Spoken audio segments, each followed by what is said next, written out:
Mari kita bangkit berdiri. Mari kita mempersiapkan diri untuk masuk di dalam ibadah kita pagi ini. Ibadah kita lakukan secara online. Sebelum memulai, mari kita mengambil saat teduh sejenak.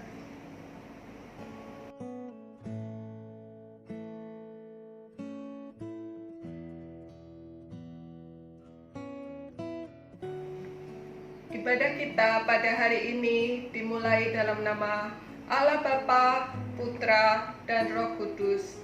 Amin. Pujilah Tuhan, hai jiwaku. Pujilah namanya yang kudus, hai segenap batinku. Pujilah Tuhan, hai jiwaku, dan janganlah lupakan segala kebaikannya. Mari kita pujikan lagu Rajakanlah Yesus.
Panggilan ibadah kita diambil dari Mazmur 100 ayat 4 yang berbunyi demikian. Masuklah melalui pintu gerbangnya dengan nyanyian syukur, ke dalam pelatarannya dengan puji-pujian. Bersyukurlah kepadanya dan pujilah namanya. Silakan duduk. Kasihanilah aku ya Allah, menurut kasih setiamu. Hapuskanlah pelanggaranku menurut rahmat-Mu yang besar. Bersihkanlah aku seluruhnya dari kesalahanku, dan tahirkanlah aku dari dosaku. Sebelum doa pengakuan dosa yang dipimpin oleh Evangelis Yohanes Handoko, mari kita pujikan lagu Ku Tahu Tuhan Pasti Buka Jalan.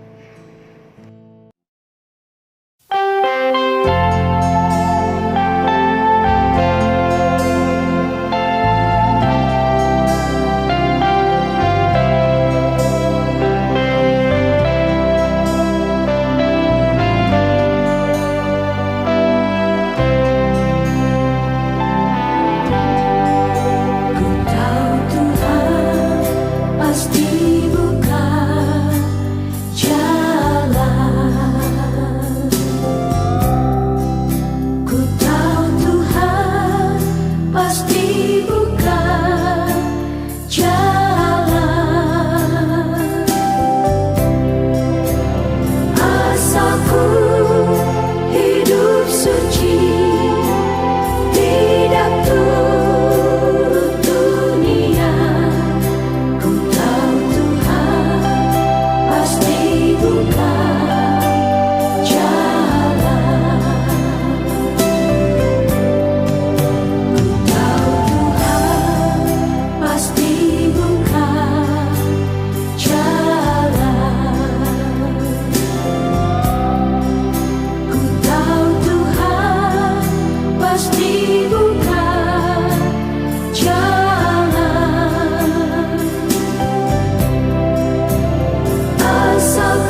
Mari jemaat semua kita masuk di dalam doa pengakuan dosa. Bapa yang di sorga, kami berdoa menyerahkan untuk hari ini. Kami bersyukur Engkau telah mengundang kami di dalam ibadah, untuk kami dapat berada terus di dalam hadirat-Mu yang kudus. Tuhan, Engkau adalah kudus dan mulia. Sedangkan kami mengetahui dan menyadari penuh bahwa diri kami kerap kali adalah orang-orang yang melakukan dosa dan pelanggaran di hadapan Tuhan. Kami bukan cuma mengecewakan hati Tuhan, tetapi juga kami mengecewakan hati sesama kami. Karena itu Tuhan, kami mohon kepadamu, kami hari ini mengaku dosa dan kesalahan kami. Ampunilah setiap kami Tuhan, sehingga kami semakin hari semakin bertumbuh di dalam Tuhan, dan kami semakin serupa dengan Engkau. Tolonglah dengan Roh Kudus-Mu, sehingga Roh Kudus itulah yang memimpin dan memberikan tuntunan kepada setiap kami, untuk kami boleh hidup di dalam kebenaran-Mu. Dalam nama Tuhan Yesus kami berdoa dan mengucap syukur. Amin. Berbahagialah setiap kita yang sudah mengaku dosanya di hadapan Tuhan. Dengarkanlah berita anugerah yang terambil dari 1 Yohanes 1 ayat 9 yang berbunyi demikian. Jika kita mengaku dosa kita, maka Ia adalah setia dan adil, sehingga Ia akan mengampuni segala dosa kita dan menyucikan kita dari segala kejahatan. Di dalam damai dengan Allah dan manusia, sekarang dengarkanlah firman Tuhan yang menjadi petunjuk hidup baru bagi kita sekalian, yang terambil dari 1 Yohanes 5 ayat 10 yang berbunyi demikian. Barang siapa percaya kepada Anak Allah, ia mempunyai kesaksian itu di dalam dirinya.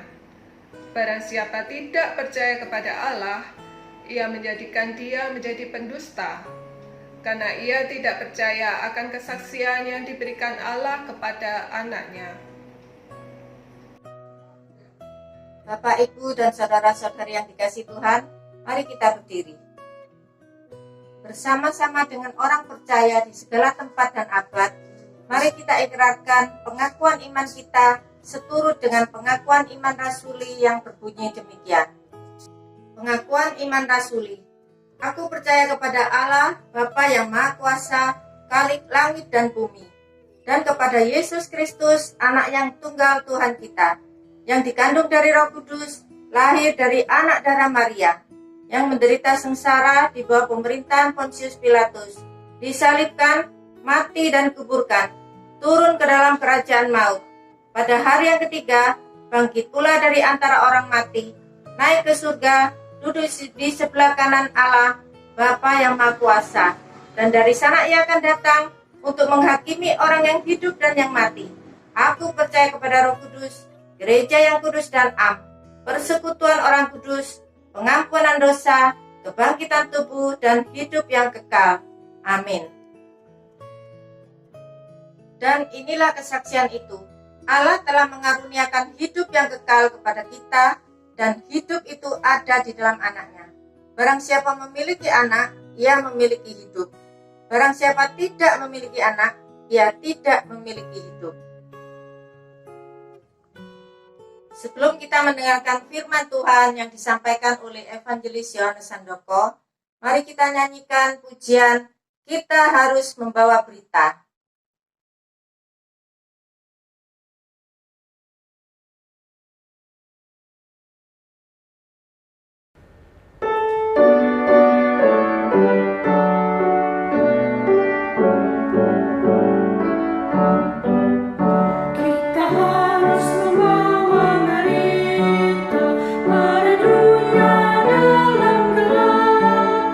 Tentang kebenaran dan kasih.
Shalom jemaat semuanya, sungguh bersyukur kita naikkan kepada Tuhan kalau kita boleh diberikan kesempatan sekali lagi untuk kita boleh merenungkan firman-Nya.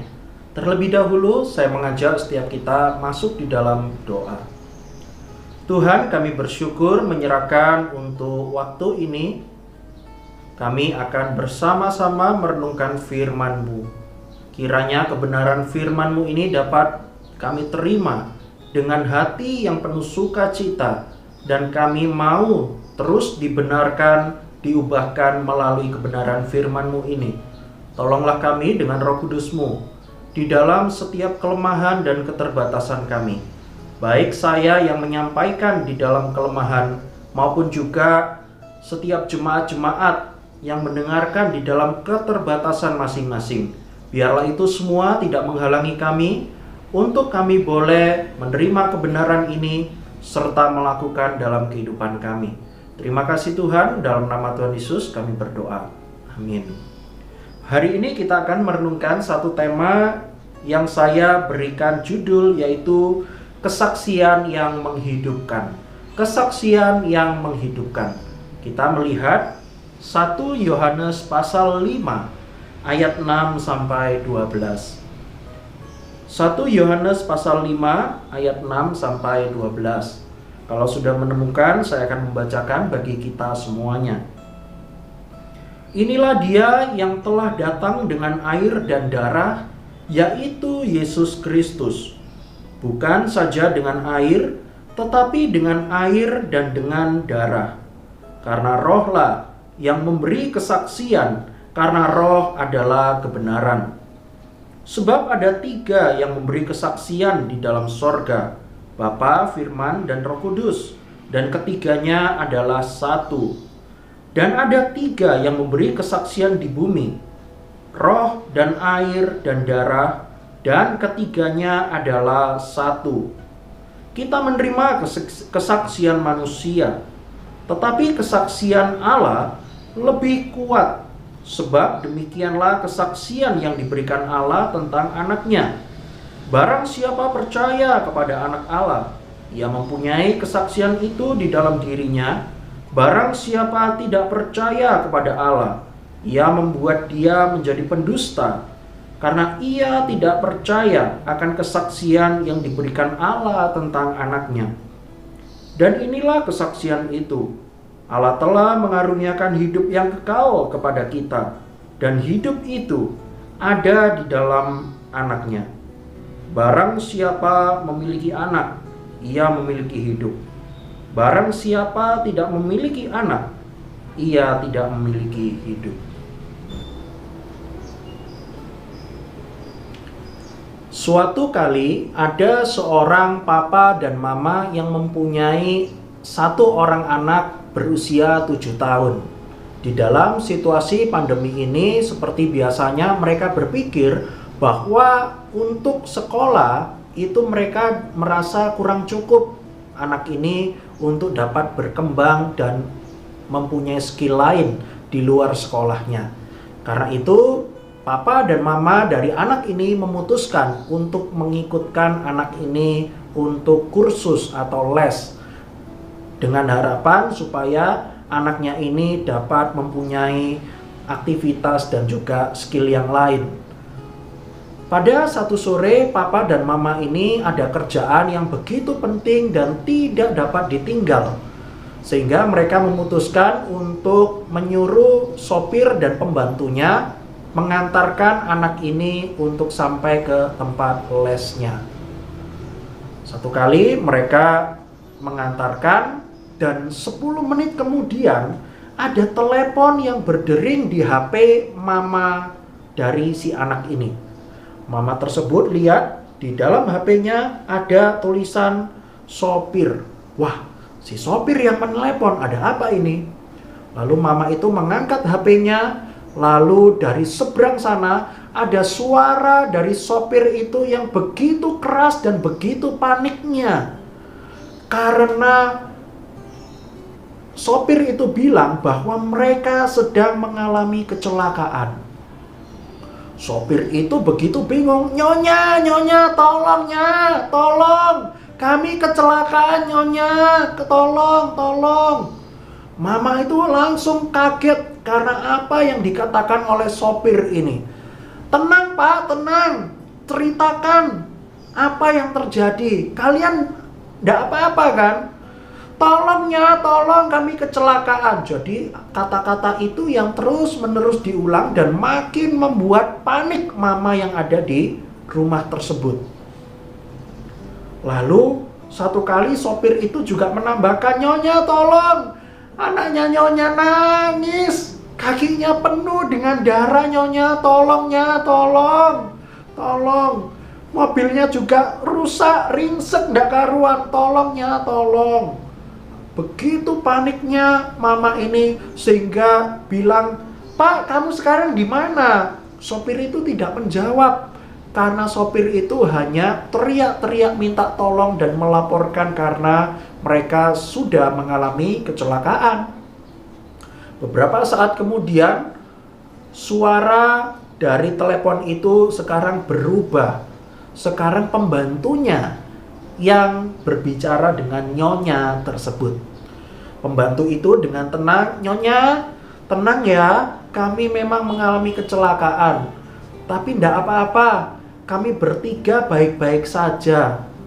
Tadi si anak nyonya ini nangis begitu keras karena memang kaget dan panik karena baru saja mengalami kecelakaan. Memang kakinya ada darahnya, tetapi tenang, itu cuma luka biasa, cuma lecet biasa.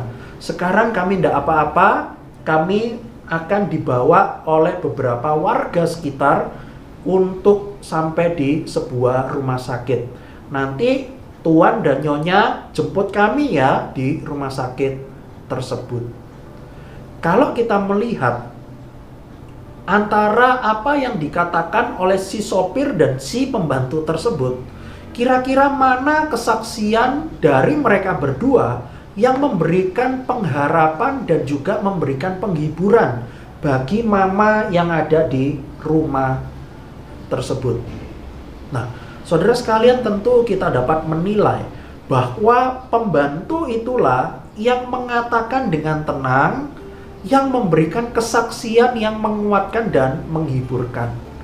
Walaupun mereka berdua mengalami hal yang sama, yaitu kecelakaan, tetapi respon mereka dan ketika mereka memberikan penjelasan itu kepada nyonya di rumah, keduanya mempunyai respon dan juga cara yang berbeda.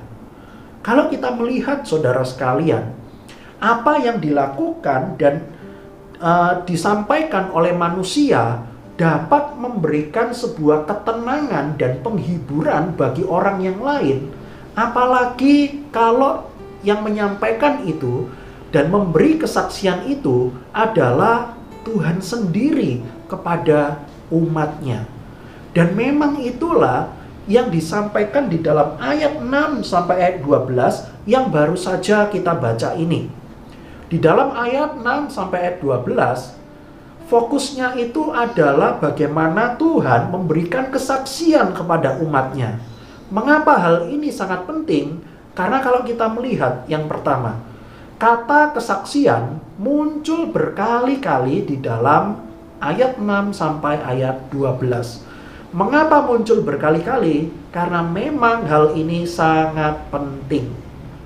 Kalau kita melihat para orang-orang pada zaman itu, ada begitu banyak orang yang tidak percaya kepada Tuhan Yesus, walaupun mereka sudah banyak mendengarkan para rasul atau para pelayan Tuhan menyampaikan pesan bahwa Yesus adalah Tuhan.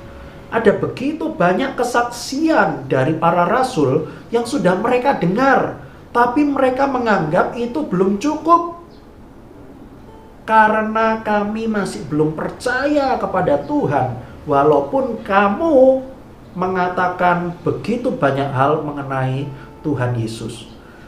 Dan Rasul Yohanes mengetahui hal ini begitu berbahaya bagi setiap orang-orang Kristen pada zaman itu.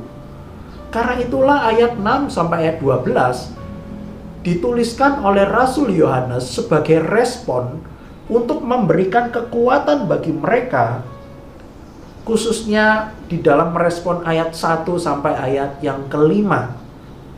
Kalau kita melihat ayat-ayat sebelumnya, berkali-kali kita sudah membaca bahwa Yesus itu adalah Tuhan. Yesus itu adalah juru selamat bagi kamu. Bahkan dikatakan di dalam ayat 1 sampai ayat yang kelima itu, dikatakan bahwa Yesus itu sudah mengalahkan dunia. Tetapi mereka menganggap, emang siapa Tuhan Yesus itu? Kok kamu sebut sebagai Tuhan? Apakah betul Yesus itu adalah Tuhan? Bahkan mereka tidak percaya kalau Yesus itu sudah menaklukkan dunia. Mana mungkin? Emang Yesus itu siapa?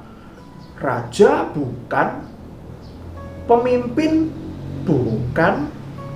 Dia loh cuma anaknya Yusuf, seorang tukang kayu. Emang anak orang tukang kayu bisa menaklukkan dunia?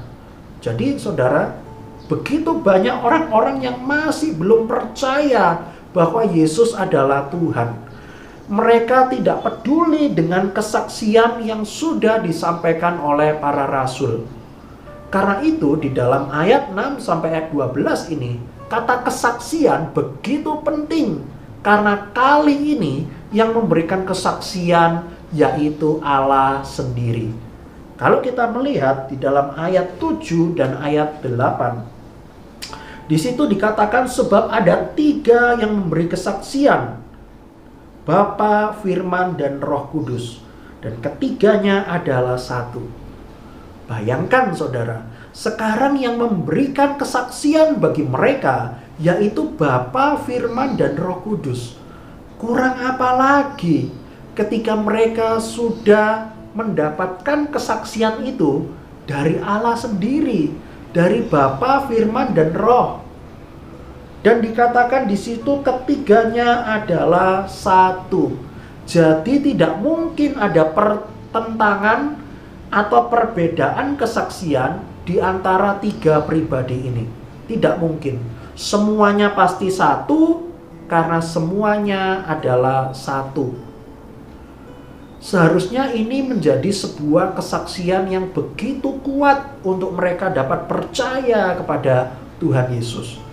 Dan ternyata itu juga semakin dipertegas dengan apa yang dilakukan oleh Tuhan Yesus bagi umat. Ayat 6 dikatakan begini. Dan inilah dia yang telah datang dengan air dan darah, yaitu Yesus Kristus. Jadi artinya ketika Tuhan memakai Yesus Kristus untuk menjadi alat kesaksian sehingga manusia percaya kepada Tuhan melalui Yesus Kristus. Yesus Kristus ini sekarang mempunyai sebuah fungsi bagi mereka. Dan juga sebuah hal yang mengingatkan mereka bahwa karya Yesus Kristus itu dapat disimbolkan seperti air dan darah.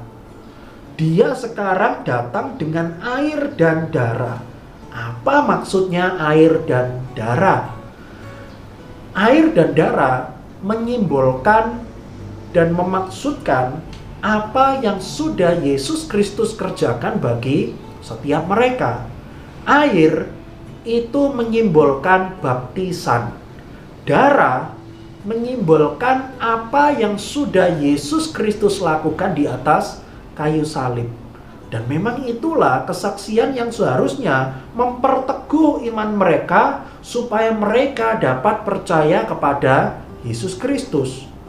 Dan air dan darah sama-sama mempunyai sebuah fungsi, yaitu fungsi untuk membersihkan. Seharusnya dengan kesaksian yang begitu kuat dan menghidupkan ini, ada begitu banyak orang-orang yang langsung, ya Tuhan, saya percaya kepadamu. Tetapi ternyata memang tidak dapat dipungkiri bahwa ada begitu banyak orang yang masih belum dapat percaya kepada Yesus Kristus yang adalah Tuhan, walaupun dengan begitu banyak kesaksian dan bukti-bukti yang begitu melimpah yang diberikan kepada mereka. Saya mengambil contoh. Beberapa tahun yang lalu ada seorang anak sekolah minggu, bukan dari gereja ini ya, dari gereja di mana saya praktek weekend. Ada seorang anak sekolah minggu yang datang kepada saya. Mas Yohanes, hari Jumat yang kemarin di sekolah, guru agama Kristen saya ngajari untuk memberitakan Injil, untuk menceritakan Yesus Kristus itu di dalam kehidupan teman-teman atau keluarga yang belum percaya. Saya katakan, wah bagus itu gurumu. Gurumu sudah memotivasi kamu supaya kamu belajar memberitakan Injil, menceritakan Yesus Kristus kepada teman-temanmu. Sudah dilakukan belum? Sudah loh, kepada papa saya. Tapi lalu saya ditempeleng loh, oleh papa. 2 kali loh, Hah? Ditempeleng? Sakit enggak? Ya sakit loh, 2 kali loh. Tapi sekarang sudah enggak sakit. Emang kenapa kamu ditempeleng papamu? Kamu mengatakan apa? Kok papamu sampai marah dan tempeleng kamu? Iya loh, kemarin hari Sabtu saya datang untuk cerita kepada papa saya. Saya katakan kepada papa saya, Pak, kemarin saya diajari guru agama Kristen saya di sekolah untuk menceritakan Yesus Kristus. Wah, papanya bilang, oke, bagus. Terus kenapa? Lalu anaknya ini bilang, Papa mau ndak percaya kepada Tuhan Yesus? Tuhan Yesus itu baik. Tuhan Yesus itu mati di atas kayu salib bagi saya dan juga bagi Papa. Mau ndak Papa terima Tuhan Yesus? Lalu Papa itu merespon, loh ngapain? Kan Bapak bukan Kristen. Papa sudah sembahyang kok di tempat lain. Kalau kamu Kristen, ya kamu saja yang percaya Yesus. Papa ndak perlu percaya Yesus. Kan Papa sudah punya Tuhannya sendiri. Dan Papa sudah sembahyang kok di tempat itu. Jadi Papa ndak perlu percaya kepada Tuhan Yesus. Beberapa waktu kemudian si anak itu lalu balik lagi kepada papanya. Kali ini dengan strategi yang agak berbeda. Kalau tadi perkataannya sopan, kali ini dia sampaikan dengan agak keras dan begitu kasar kepada papanya. Anak ini bilang begini, dia peragakan lagi kepada saya, Pak, kalau Papa hari ini tidak mau percaya Yesus Kristus, nanti Papa mati masuk neraka. Karena itu saya minta Papa percaya Yesus, besok pergi ke gereja. Lalu mendengar anaknya ini berkata keras dan kasar kepada dia, papanya ini langsung marah, lalu tempeleng anak itu sebanyak 2 kali. Nah, saudara sekalian, terlepas dari cara yang tidak baik yang dilakukan oleh anak ini, tetapi satu poin yang perlu kita perhatikan. Ada begitu banyak orang-orang yang sudah kita ceritakan mengenai Yesus Kristus. Ada begitu banyak bukti yang kuat yang sudah mereka terima bahwa Yesus Kristus adalah Tuhan. Tetapi mereka tidak percaya kepada Yesus Kristus. Saudara sekalian, mengapa hal ini dapat terjadi? Karena memang percaya Yesus atau tidak percaya Yesus Kristus bukan karena usaha manusia atau bukan ditentukan karena manusia itu dapat percaya atau tidak percaya, bukan, tetapi memang karena sebuah anugerah. Kalau kita melihat sejenak membandingkan di dalam ayat 6b, di situ dikatakan dan rohlah yang memberi kesaksian karena roh adalah kebenaran. Saudara, kita dan orang lain mempunyai kesaksian yang sama. Yesus Kristus adalah Tuhan. Tetapi mengapa kita bisa percaya sedangkan orang lain tidak percaya? Itu semua bukan ditentukan oleh manusianya, tetapi ditentukan oleh karya Roh Kudus.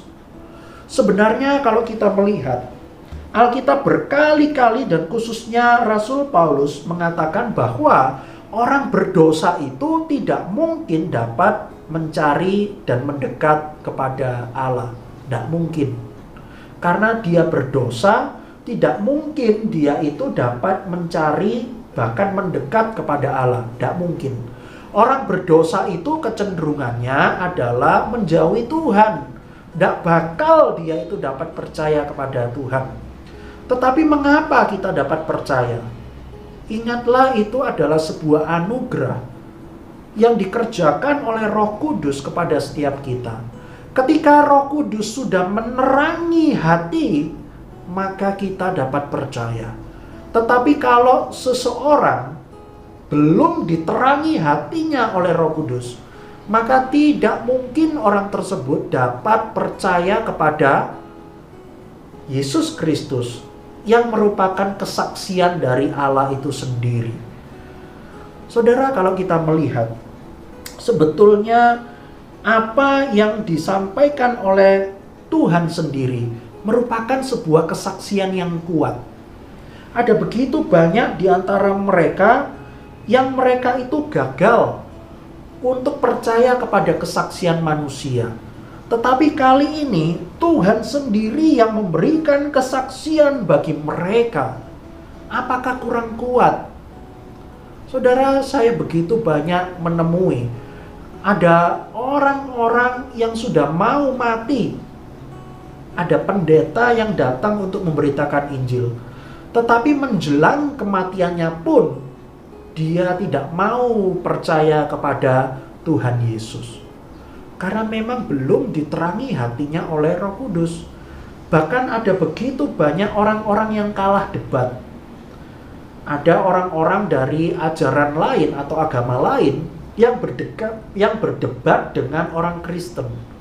Mereka itu betul-betul kalah debat. Mereka itu betul-betul tidak bisa lagi menjawab argumen kalau Yesus itu bukan Tuhan. Mereka tidak bisa buktikan. Yesus itu memang karena adalah Tuhan. Mereka masih belum mau percaya. Karena apa? Karena belum ada Roh Kudus di dalam hatinya. Karena itu tidak mungkin orang berdosa itu dapat datang dan percaya kepada Tuhan Yesus. Saudara sekalian, ketika Tuhan menyampaikan kesaksiannya bagi setiap kita, ingatlah, ketika kita dapat percaya, maka itu membawa kesaksian yang menghidupkan. Mengapa demikian? Ada dua hal yang ingin saya sampaikan melalui firman Tuhan ini. Firman Tuhan ini paling tidak memberikan ajaran dan aplikasi bagi setiap kita. Yang pertama yaitu pengharapan pada hidup yang kekal, bukan pada kesementaraan dunia. Mengapa demikian? Kalau kita melihat di dalam ayat 11 dan 12, di situ dikatakan begini. Dan inilah kesaksian itu, Allah telah mengaruniakan hidup yang kekal kepada kita, dan hidup itu ada di dalam Anaknya. Kalau kita melihat di dalam ayat 11 ini, kesaksian yang Tuhan berikan melalui diri Yesus Kristus, itu yang memberikan jaminan hidup kekal bagi kita. Dan tahukah saudara, bahwa jaminan hidup kekal merupakan sebuah pengharapan yang begitu besar yang sudah Tuhan berikan kepada kita. Dan jaminan hidup kekal ini membawa sebuah pengharapan bahwa kalau kita menerima kesaksian itu bahwa Yesus adalah Tuhan, maka kita akan menerima hidup kekal. Kita sudah mati di dalam dosa. Tetapi sekarang ketika kita menerima kesaksian itu, maka kesaksian itulah yang dapat menghidupkan kita, membangkitkan kita dari kematian dosa. Karena itu, hal ini membawa pengharapan yang besar. Pengharapan kita, janganlah kita sandarkan kepada hal-hal sementara di dalam dunia ini. Tetapi marilah kita membawa sandaran dan pengharapan kita kepada hal yang kekal, yaitu hidup bersama-sama dengan Tuhan di sorga. Saudara, kalau kita melihat sejenak di dalam Ibrani pasal yang ke-6, Pengharapan itu digambarkan seperti sauh yang kuat. Pengharapan itu adalah sauh yang kuat. Sauh itu adalah jangkar.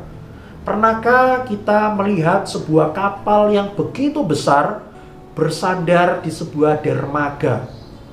Ketika kapal besar itu bersandar di dermaga, kru kapal akan segera menurunkan jangkar.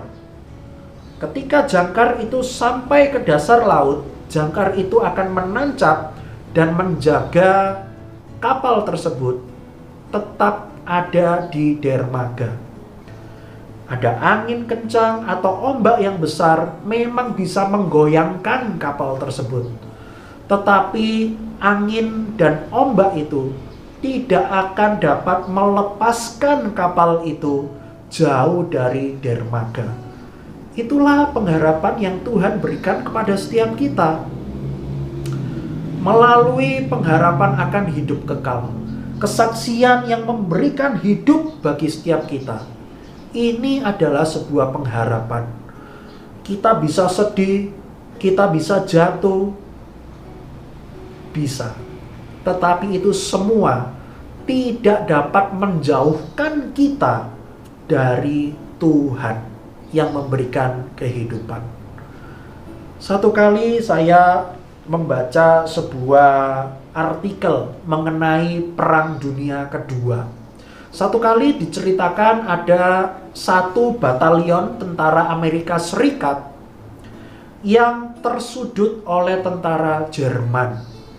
Satu kali di tengah pertempuran itu, satu batalion dikomandani oleh satu orang itu sedang terjepit. Di depan mereka ada begitu banyak tentara Jerman dengan jumlah yang besar, dengan senjatanya yang lengkap, terus-menerus maju untuk semakin menyudutkan mereka. Tentara Amerika tentu ketika mengalami hal ini, mereka berpikir, aduh sudah, tamat sudah riwayatku. Sebentar lagi saya akan mati. Tidak ada lagi harapan untuk hidup. Melihat hal ini, komandannya bilang, ayo jangan nyerah. Ayo kita tetap bertahan. Ada harapan-harapan supaya kita hidup. Tapi prajurit-prajurit ini yang kadung menyerah bilang, sudah komandan, percuma.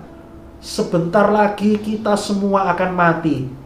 Kita mau maju, itu justru semakin mempercepat kematian kita. Karena kita kalah jumlah dan kalah senjata. Tidak mungkin kita bisa menang dan membuat tentara Jerman itu dapat lari.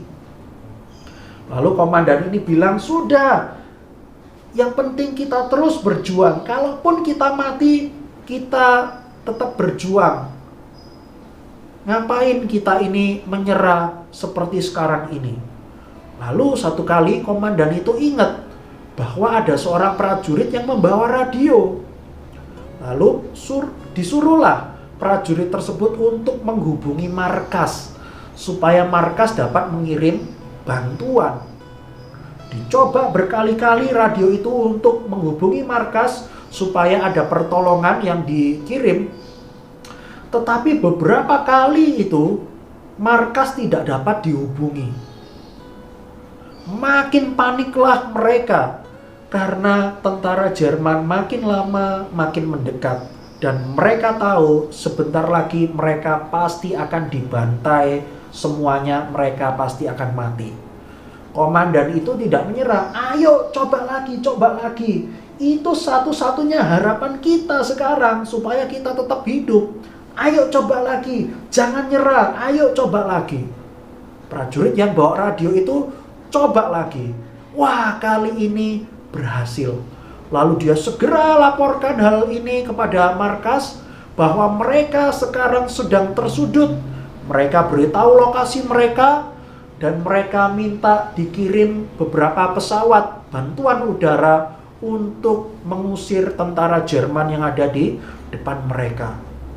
Lalu markas itu bilang, oke, baik, kami akan segera kirimkan bantuan.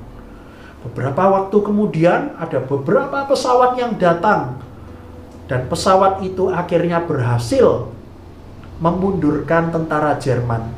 Dan akhirnya tentara Amerika Serikat tersebut dapat hidup. Saudara sekalian, bayangkan ketika mereka yang sudah menyerah dan tidak memiliki harapan untuk hidup itu, akhirnya mereka sudah, yang penting nanti setelah ini mati, yang penting kita langsung gempur aja, pokoknya maju aja, nanti toh sama-sama matinya. Saudara bayangkan kalau itu yang mereka lakukan, mereka pasti akan mati. Tetapi ketika komandan tersebut menyampaikan jalan keluar, inilah yang membuat mereka mempunyai harapan lagi untuk hidup. Saudara, kalau orang dapat mempunyai pengharapan kepada bantuan manusia, bukankah setiap kita lebih lagi? Dulu keadaan kita tidak punya harapan karena sudah pasti mati di dalam dosa. Tetapi karena Yesus Kristus datang dan menjadi alat kesaksian dari Tuhan, dan kita dapat percaya kepada kesaksian itu, maka di dalam Yesus Kristus inilah kita mempunyai pengharapan yang besar dan kita sudah mendapatkannya. Karena itu saudara sekalian, di dalam setiap pergumulan atau kesulitan selama di dunia ini, janganlah sampai itu membuat kita kehilangan pengharapan. Karena apa yang sudah Tuhan anugerahkan kepada kita jauh lebih besar dari apa yang dunia bisa berikan kepada setiap kita. Lalu hal yang kedua yang mau saya sampaikan, yaitu firman Tuhan hari ini di dalam perikop ini membuat iman kita itu semakin teguh, memperteguh iman kita, iman yang benar di dalam dunia yang tidak benar. Ayat 6-12 ini seringkali dipakai di dalam ilmu apologetika untuk membuktikan bahwa Yesus adalah Tuhan. Apa itu apologetika? Apologetika itu adalah salah satu ilmu di dalam kekristenan untuk mempertanggungjawabkan iman Kristen. Misal saya ambil contoh, ketika ada orang yang tanya kepada kita, ajaran Kristen itu seperti apa? Atau Yesus Kristus itu siapa? Nah, maka tugas kita adalah kita menyampaikan iman itu dan menjelaskan iman kita kepada orang yang bertanya tersebut. Itulah apologetika. Dan di tengah-tengah kita ada begitu banyak orang-orang yang tidak benar, yang belum percaya kepada Yesus Kristus. Justru firman Tuhan hari ini semakin memperteguh iman kita, karena kita percaya kepada Yesus dan kita dapat menjelaskan iman itu kepada orang lain.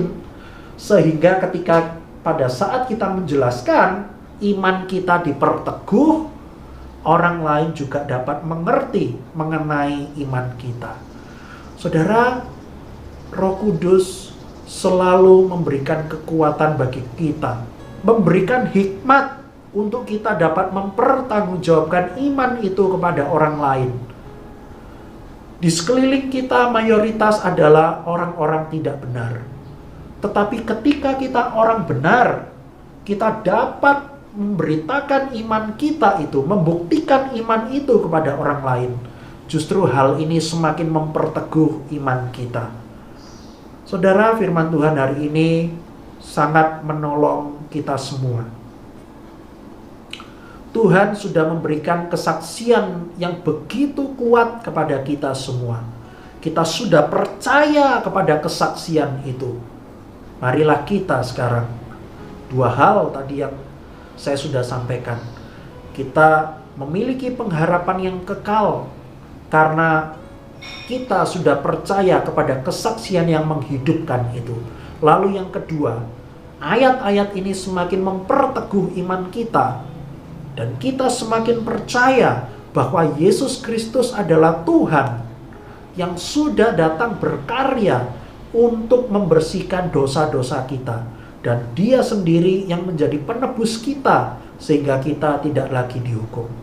Kiranya Roh Kudus menolong kita untuk kita dapat melakukan firman Tuhan ini di dalam kehidupan kita sehari-hari. Mari kita berdoa. Bapa yang di surga, terima kasih Tuhan. Hari ini firman-Mu mengingatkan setiap kami bahwa kami sudah menerima kesaksian itu, dan kesaksian itulah yang dapat menghidupkan kami. Dulu kami sudah mati di dalam dosa kami, tetapi sekarang melalui Yesus Kristus yang merupakan kesaksian dari Tuhan sendiri itulah yang membawa kehidupan dan jaminan hidup kekal bagi setiap kami. Tolonglah kami Tuhan untuk kami dapat mengimani dan tetap dapat memberitakan firman-Mu ini kepada orang-orang lain. Tuhan, kami juga berdoa menyerahkan untuk minggu depan. Kami akan menikmati sakramen perjamuan kudus. Kiranya Engkau yang mempersiapkan hati setiap kami. Ketika kami mengambil roti dan anggur, ingatkan kami Tuhan bahwa Engkau sudah menyelamatkan hidup kami. Engkau sudah berkorban bagi setiap kami. Dan kiranya kami dapat menikmati dengan rasa syukur dan penuh sukacita. Kami juga berdoa menyerahkan untuk minggu depan juga majelis akan diteguhkan. Kami bersyukur 7 orang sudah Engkau panggil menjadi majelis selama 2 tahun mendatang. Kiranya Engkau yang menolong Tuhan di dalam setiap pelayanan-pelayanan mereka supaya dapat menjadi berkat bagi banyak orang. Berkati Tuhan supaya melalui jabatan ini mereka terus disadarkan bahwa mereka sudah Engkau percayakan pekerjaan Tuhan. Kiranya mereka pun juga dapat terus percaya bahwa Engkau memberikan perlengkapan bagi mereka untuk mereka dapat melayani. Terima kasih Tuhan, dalam nama Tuhan Yesus kami berdoa. Amin. Mari kita menaikkan rasa syukur kita dengan membawa persembahan di hadapannya sambil menyanyikan lagu Beri Syukur.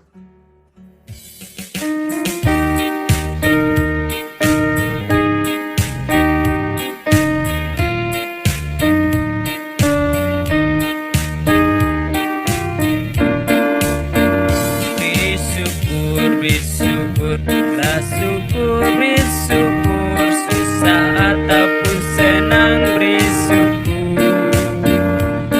Panjatkan doamu, segenap hatimu, kasihnya Yesus jadi milikmu. Bersyukur, bila syukur, bersyukur, susah ataupun senang bersyukur.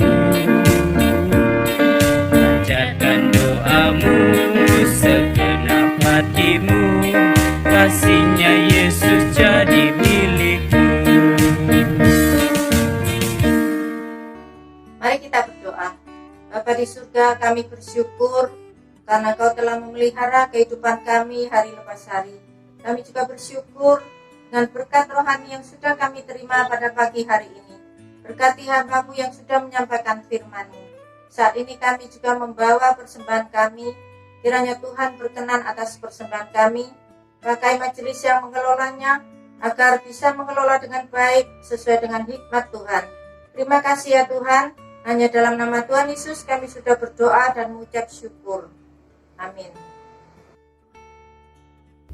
Selamat pagi Bapak Ibu Saudara yang terkasih di dalam Tuhan. Shalom. Berikut Warta Gereja Minggu 26 September 2021. Untuk jadwal kegiatan sepekan dapat dilihat di grup WA GKT Banyuwangi.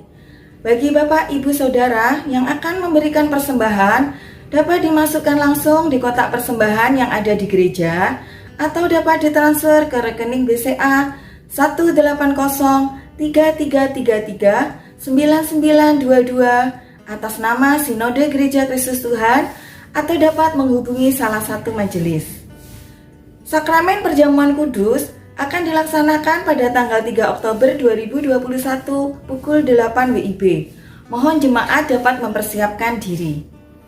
Pada tanggal 3 Oktober 2021 akan dimulai ibadah live streaming yang hanya akan diikuti oleh hamba Tuhan dan majelis saja dengan acara Sakramen Perjamuan Kudus dan peneguhan majelis periode 2021-2023. Mohon dukungan jemaat. Ibadah live streaming akan kembali dibuka bagi jemaat pada tanggal 10 Oktober 2021, namun masih dengan kuota terbatas. Bagi jemaat yang ingin ibadah di gereja, dapat mendaftarkan diri melalui grup WA GKT Banyuwangi ketika pendaftaran dibuka sambil menunggu info lebih lanjut. Demikian warta minggu ini. Terima kasih, Tuhan Yesus memberkati. Jemaat, saya persilakan untuk bangkit berdiri. Mari kita kembalikan segala kemuliaan hanya bagi Allah Tritunggal dengan menaikkan pujian doksologi dan berkat oleh Evangelis Yohanes. Puji Allah Bapa, puji Allah Putra, puji Allah Roh Kudus, ketiganya esa.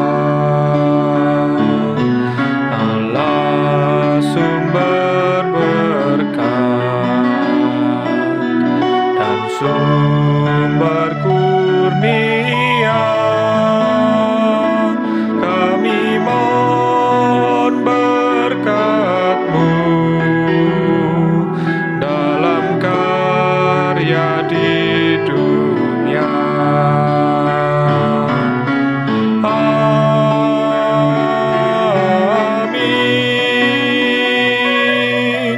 Amin.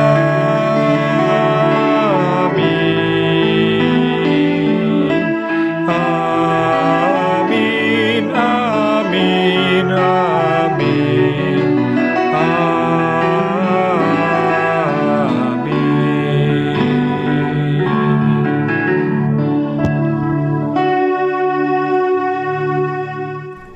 Mari jemaat sekalian, kita terus meminta pertolongan Tuhan dengan Roh Kudus-Nya untuk kita semakin setia kepada Tuhan.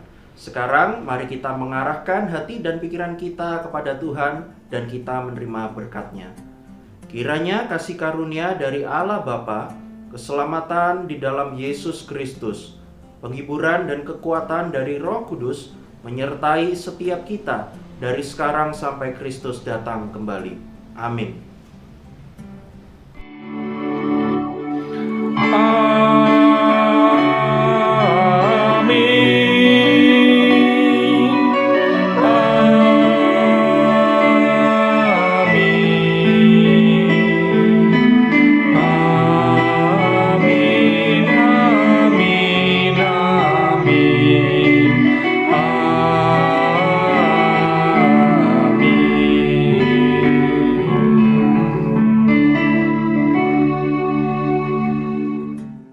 Ibadah sudah selesai, silakan mengambil saat teduh. Selamat berhari Minggu, Tuhan Yesus memberkati.